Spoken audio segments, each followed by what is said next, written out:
इसका प्रयोगात्मक कार्य करने का मुझे अवसर शिक्षण के दौरान प्राप्त हुआ। जो मैंने वहां जाकर के अनुभव किया वो समस्याएं क्या थी, समस्याएं तो बहुत सारी थी, परंतु उन समस्याओं में जो मुझे लगा ये समस्याएं हैं उसमें सुधार करना चाहिए। जैसे बच्चों हिंदी में जो संधि होते हैं, संधि युक्त शब्दों को ना पहचानना।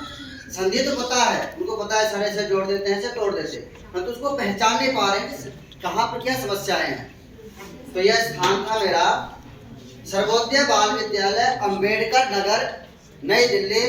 स्कूल कोड था 19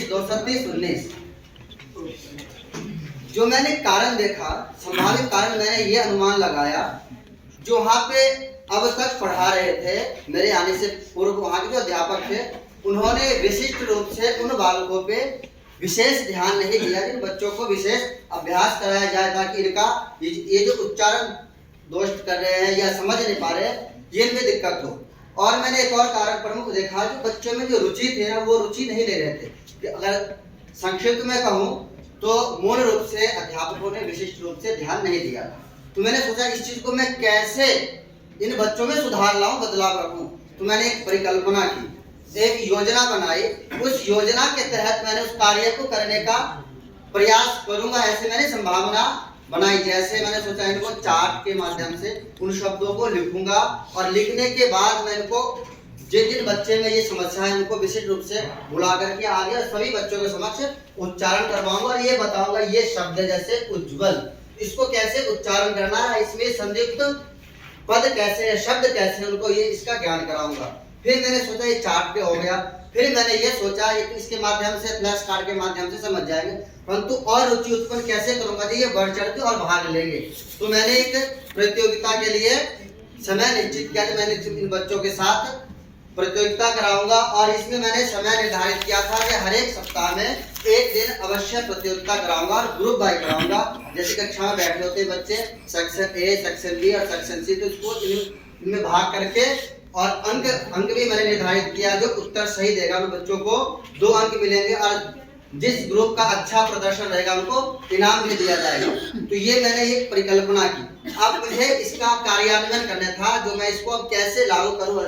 तो जब ये मैंने परिकल्पना बना ली, बनाने के बाद साक्षात अपने विद्यालय कक्षा 8 और वर्ग और में गया और इसका, क्योंकि हिंदी की कक्षा में पढ़ाता और कंटिन्यू पढ़ाता था, तो मुझे पर्याप्त समय भी मिला हुआ था और ये इसका करने का पूरा मौका मिला। तो मैंने जैसे जैसे परिकल्पना की, इसका प्रयोगात्मक करने का जो शिक्षक का उत्तरदायित्व होता है वो करने का मैंने प्रयास किया।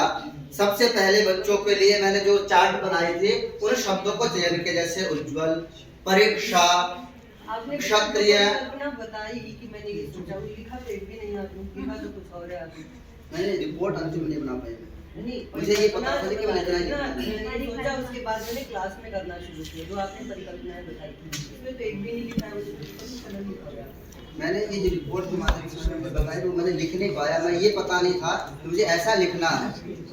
अगर ऐसा पता होता तो मैं अभी भी लिख सकता और पहले भी लिख सकता। परिकल्पना का मतलब आपको क्या होता है कि यदि मैं चार्ट पर लिख करके बच्चों को अभ्यास कराऊंगा तो बच्चों में संधि संबंधी दोष को दूर यदि बताया गया था।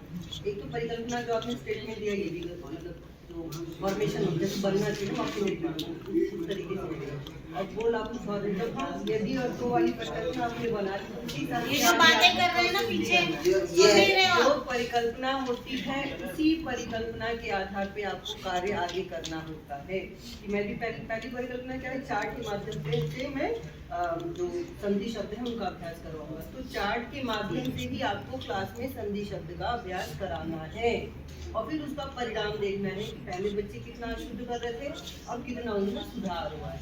बोल आप कुछ और नहीं लिखा आपने कुछ और। जी मैम, ऐसा इस अनुभव से और आगे मैं सुधार करूंगा मैम। ये तो सीखने के लिए गए थे और इसका प्रैक्टिकल हम यहाँ कर ही रहे हैं। ये आपके अनुभव से और कुछ और मुझे पहले तो समस्या दीजिए है क्या, हम समझ नहीं पा रहे। जी मैम, समझ नहीं पा रहा। अब इसका कुछ अनुभव कुछ विशिष्ट हो रहा है, इसका प्रयोग आगे भी अवश्य करूंगा।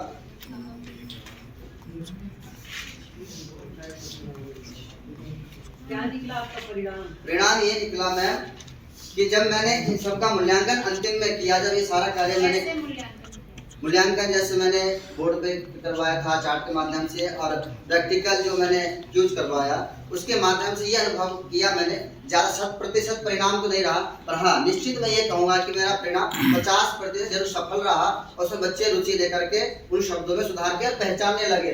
तो इसमें संदिग्ध शब्द है, जैसे विद्यालय है तो उनका सर कोई भी शब्द, सर इसमें क्या संधि है, हर एक शब्दों में संधि तो होती नहीं है। जैसे कक्षा है इसमें क्या संधि करेंगे, उनको बताइए कि संयुक्त पद होते हैं विद्यालय, यहीं पे हो सकते हैं, उनको संधि के विशेष कारण बताया विद्यालय। तो आपने सिर्फ क्विज करवाया जी। रिकॉर्डिंग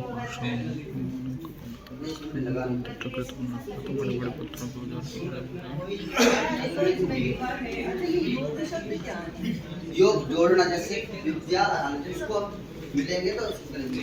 आपने कहीं पर संधि शब्द लिखा है, इधर योग शब्द लिखा है, एक शब्द का गड़बड़ है ना, ये भी या किसी को दिखाना चाह रहे हैं शब्द तो एक होना चाहिए। आपने जो समस्या लिखी है, समस्या में संधि और योग दोनों भी शब्दों का यूज किया।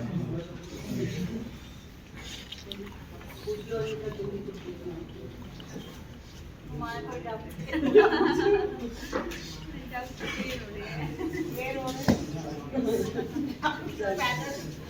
धन्यवाद।